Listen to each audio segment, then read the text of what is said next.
Here we go, guys. The mic is rolling. We are finally starting our brand new podcast. Reese has eventually turned up. Just like on a Sunday morning, he's always late to the tea. Welcome to Offside and Out of Bounds, the podcast where we'll be speaking golf, football, and everything in between. First on the agenda, let's go through a few quick wins of ours. So there is normally going to be three of us. There is three of us that are getting our name up on that board. So, Reece, do you want to tell us about your recent board win? Yes, so it was the Hambro Cup. We started our first week in a 4-ball. I can't actually remember who we was playing with. You was with us. Yeah. Who else? It was me and Joe. You and Joe. Yeah. Oh, yeah, of course it was. Yeah. That week, I played out of my skin. Yeah, I can't remember exactly what I shot. Well, you did the first week. Yeah, that's what I'm talking about. So I said the first week. First week, I played out of my skin. I'm going to get to the next part. Yeah. So I think I shot an 83, I'm pretty sure. I'm playing off 14.4. I think it was 14.8 at the time. Anyway, yeah. So, and then the next week come along. The first week we ended up with 44 points, I believe. I don't know. Yeah, because me and Joe were pretty solid. To be fair, I and think you ended up with 41. Obviously, still needed to carry that into the week after. Yeah, so this competition is basically over 2 weekends, Stableford, but you take the best score from each player on each hole. So, yeah, pretty good going. Yeah, so 44 points, really good. I think that was the highest that week. And then the week after, we had to keep it rolling. So luckily, Scott, who was meant to be with us tonight, he ended up, keeping us in it, really. I ended up with another 44 points. I can't remember that 4-ball, though. Was you with us again? Yes. It was you and Joe again. So quite memorable. Yeah, sorry. Sorry, mate. I remember it. It was a nice early tee on a Saturday morning. We got out at 7 a.m.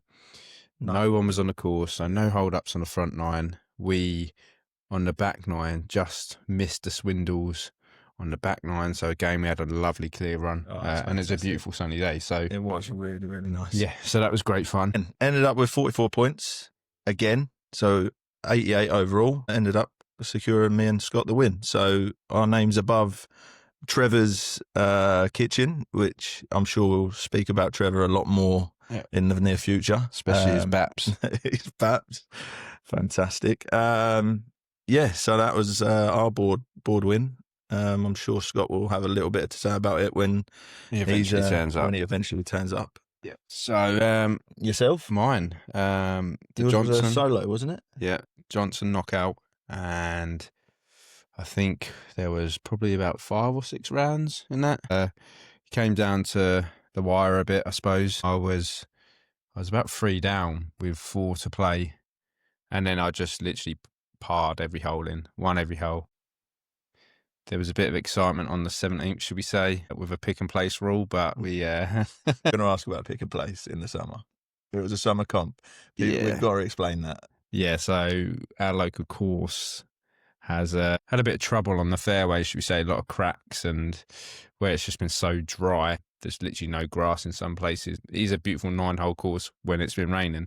But so we had pick and place pretty much the whole year. I think they stopped it for about 2 weeks and then it came back again. It was only 2 weeks, So that was that one. And then also pending, fingers crossed, this weekend, I'm going to win another one, which is the GV Smith. Oh, so confident. Yeah, so that one's a medal. So throughout the year, you play the midweek and the weekend medals. And if you win that, you go into the final groups or the final knockout.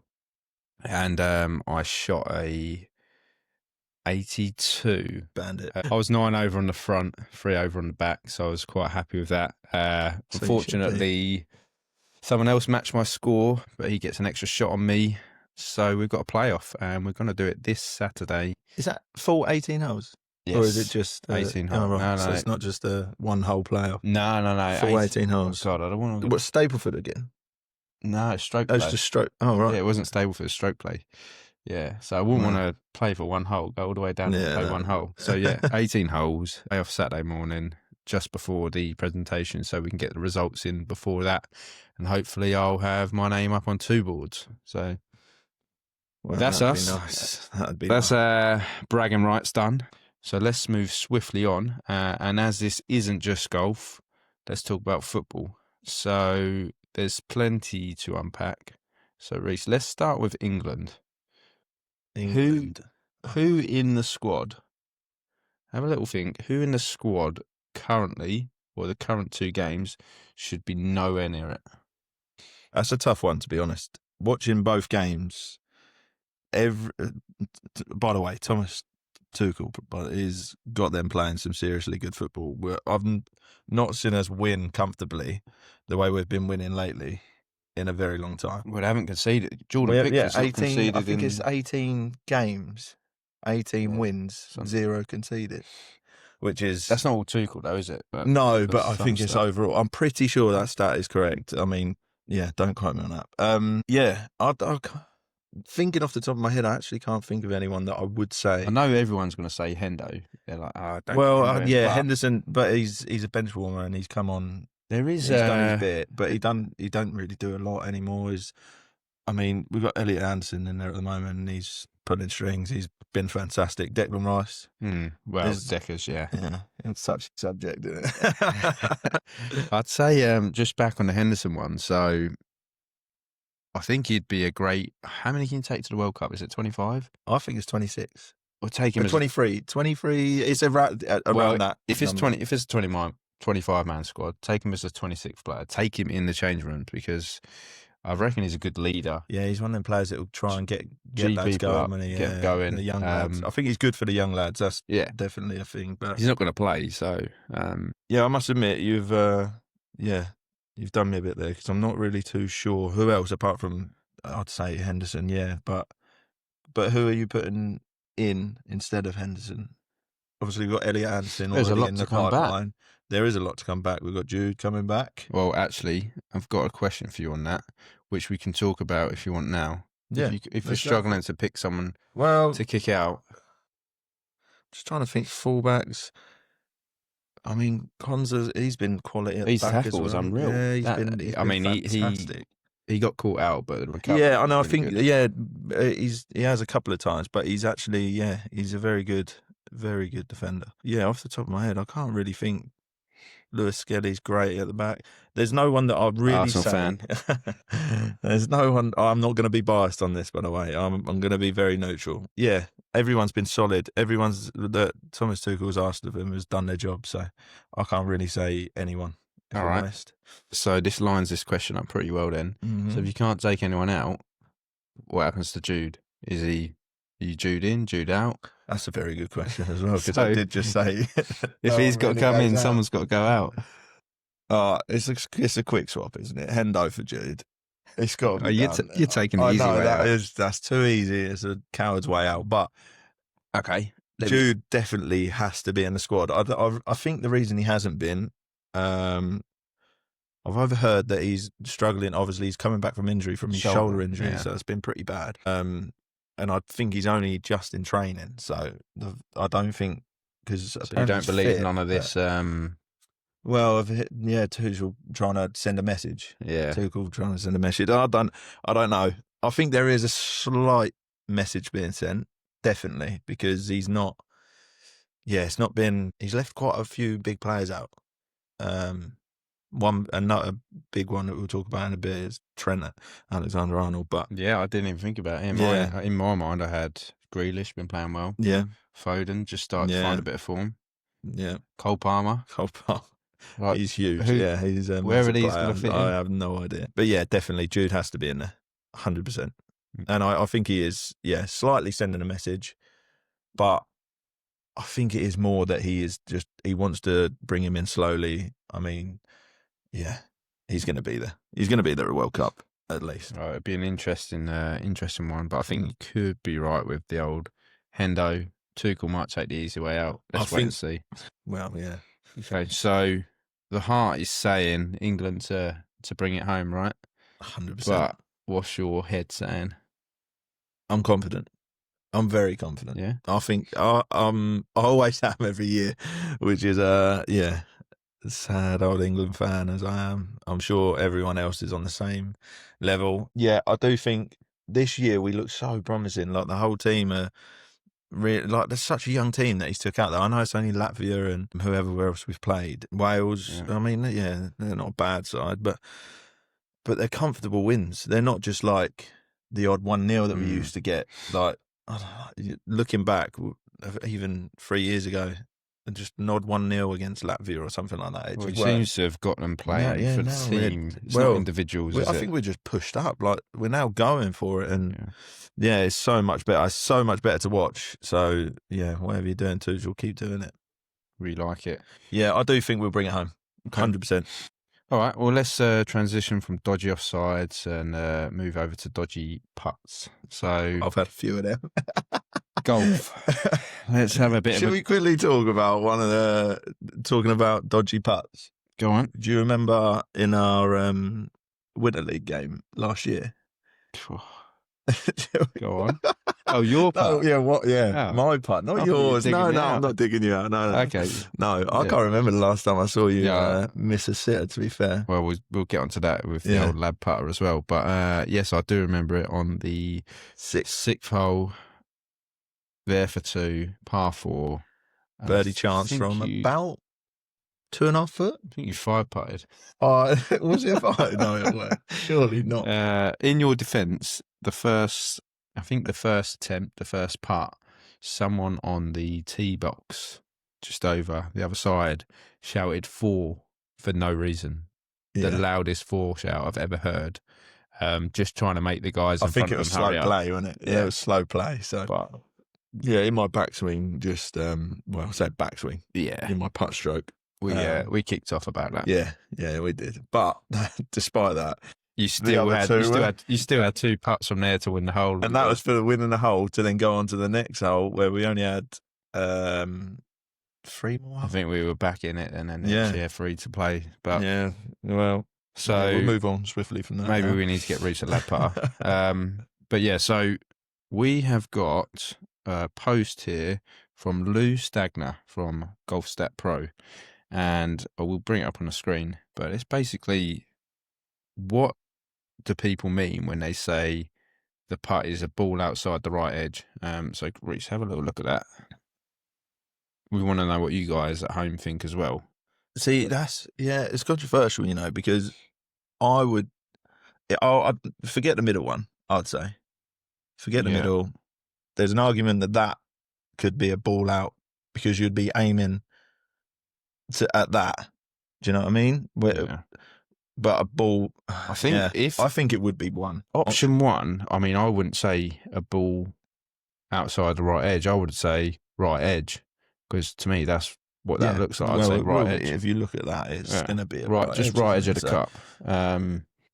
I think there's a big argument for option 3. I think when I've originally looked at this, I was like 1, but now we're talking about it, and what you're saying, like a ball.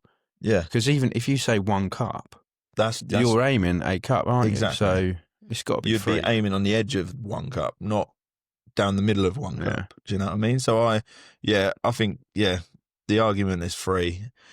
I think so. Yeah. All right. Well, get in the comments. Let us know what you guys think. Yeah, please do. And be interesting. Yeah, we'll be bringing plenty more of these debates, but this one was a good one to start. It was.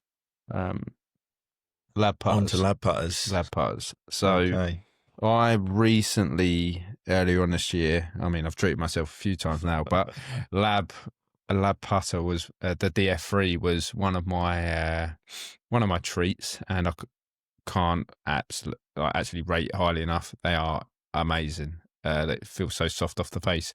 But so I was basically letting everyone try it. Like, I was down the club, and people were like, "Oh, is that a lad putter?" I was like, yeah. So people are trying it, and they were amazed, like thinking, "Oh my God, so good." And then about 2-3 weeks later, like, I keep seeing lad putters down the club. So I'm like, fucking hell, someone's got a lad putter. Someone else has got a lad putter, and one of them is my not my Winter League partner, because that's reason he can't putt, but or maybe he's got one of these fake ones. But one of them was my Jubilee partner, a competition that we play in throughout summer, and he didn't tell me that it was fake. It was someone else. But now I think there's probably about 20 people. We was down. When was it down there? We was down there over the weekend, weren't we? on Sunday playing the Plonkers Cup, which I don't want to talk about really. Yeah, I saw at least 5 people on that green with a Fake one. Well, a dodgy lab putter, as it's been going around the club. A Temu special. So Yeah. they cost about 70 quid. Let's just have a look online now. We'll bring this up on the screen as well. And I've got to say, like, even the ones I've seen, they look Identical, don't they? identical, but, and I will show clips of mine, which is the real one. So the fake ones I've seen have said made in the USA. Well, they're clearly not made in the USA because they're from Temu. But I reckon they must be putting that on there so people think, oh yeah, it says made in the USA. Yeah, it's definitely real. But they don't have that written on there. Their weight of them is different as well. Right? Did you try one of someone else's down there? Yeah, I've held someone else's. So when I first got my lab putter, I thought that it was light. It was really light compared to normal. Yeah, the fake ones are even lighter. And obviously, with lab putters, it's all about the weight, isn't it? Yeah. So, it's the technology you're buying. Like they're bought for 60, 70 quid, whatever. Like a fake one that looks the same, but the technology is not the same. No. And I will keep saying that. As I've got a real one. They've got fake ones. It'd be interesting to see if we can get down the club on the putting green and just have someone, like you do 3 consecutive putts and they're all in the same line. Guess which one's a real one and which one's a fake one. I'll tell you what, actually, and I know he'll watch this. Maybe I shouldn't say his name, just in case he gets checked out. But there's someone I know. We'll ask to borrow his lab putter. And we'll do a little test between the two. And I think that'll be interesting to see how it works. Very interesting to see. Yeah. Well, yeah, lab putters, they are... I mean, there's no point in talking price. I'm sure everyone can have a look for themselves. They're very expensive. Worth the money, I think. That's what I tell the missus. Yeah, that's what you've got to tell the missus. I can't get away with buying something like that. The TaylorMade Spider will do me. All right. Anyway, so that's enough golf talk for now. We're going to move on to the next segment, which is what we like to call Offside and Out of Bounds. So we'll be running this on each podcast. You guys at home can get involved as well. And the way it works is I'm going to read a statement, and Reece, you've got to tell me if it's offside, a football statement, or if it's out of bounds, a golf statement. Okay? And then we'll see how many you can get. And next week we'll test Scott, and then we'll test myself, and we'll have a little league about it and see who can win a Temu trophy. Okay. I like that Temu trophy. Quickly, can we just talk about these? This is the HARG. The interesting microphone. Oh, I thought you plugged in the HARG head covers. And the HARG head covers. Because they are pretty special, aren't they? Let's be honest. Very distinctive. You don't see anything like this, do you? Really? Check out the TikTok shop. Check out the website, guys. Get on there. It's weren't an upsell, by the way. This was generally just to talk about this microphone and me holding they're quite handy. Yeah, they are. They come in handy. Right. Let me get on to it. So, is this offside or out of bounds? So, a player once turned up to a major competition in the wrong country after misreading the location on his travel itinerary. Offside or out of bounds? I'd say out of bounds. Correct. 1 point. Okay. If you can tell me who it is. Absolutely no idea. Shall we talk about it though? Please tell me. I'd like to hear, because I don't have a clue. That was a complete Danny guess. Lee, who famously flew to the wrong country before a tournament. Okay. Wow. Flew to the wrong country. That's something, isn't it? I think I'm going to have to sack our research person, to be honest with you. Why? Is that not correct? Oh, no. Did you say out of bounds? I said out of bounds. Oh, I'm misreading it. Oh, I fucked that one, haven't I? Let's start that bit again. Yes, Reece, you are correct. Out of bounds. Danny Lee, who famously flew to the wrong course before a tournament. To the wrong course, right? Okay. Yes. I mean, it could be in another country, but it's not. Certainly could. But it's not. I just can't read the segment questions correctly. Anyway, on to the next one. So, question 2. A player was fined after being caught relieving himself behind the stand mid-match, completely unaware that the TV cameras were still rolling. Offside or out of bounds? Offside, 100%. And I'm pretty sure I know who it is. Go on. Gary Lineker. Well done. Can you tell me the year it was? Oh my I'll God. give you a clue. You wasn't even born. Oh my God. 1986? Oh, close. 1990 at the World Cup. Oh, 1990. Of course it was. 1990. Yeah. Okay, so you have so far got 2 points. Okay. Next question. During a tournament, one competitor's shot hit a spectator who turned out to be his own dad. Offside or Wow. out of bounds?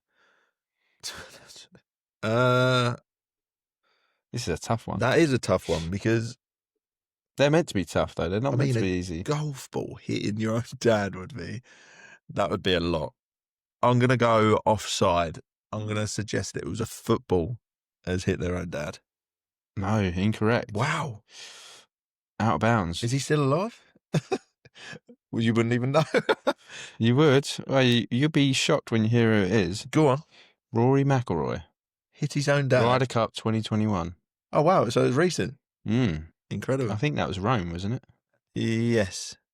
Yeah. I don't remember seeing that though. Maybe I normally have it on the background whilst I'm doing other things, to be honest. So Question 4. A player once skipped team practice because he said a seagull had stolen his phone. Offside or out of bounds? skip practice because a seagull had stole his phone. Let's go. It sounds like a childish footballer has said that.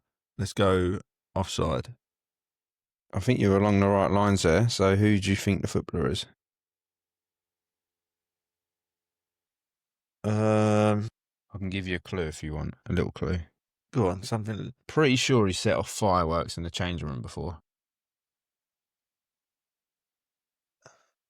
Gaza? No. Oh.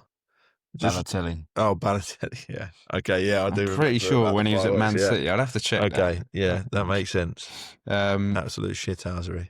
Okay, so last question. So did I get that? Oh, yeah, I got that right. So 3 points, yeah? Yeah, 3 points. Okay. A professional once blamed an on-course collapse on eating too many sandwiches mid-game. An on-course? Pretty sure I've just given you the answer You there. did. That's out of bounds. It is.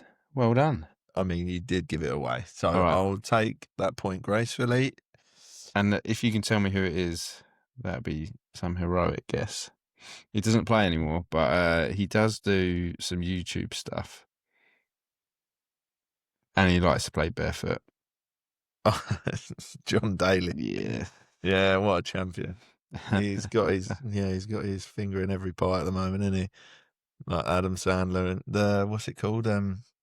Happy Gilmore. Happy Gilmore, yeah. He's cameoed in that, isn't he? That's pretty good. And a few other things. Yeah, it was. I thought we could talk about that just quickly before we end this. So I only think I liked it because it had professional golf. I think the cameos really. Yeah. If I didn't know the players, I don't think I would have liked it. I think. Well, I liked Happy Gilmore to start off with, the first one.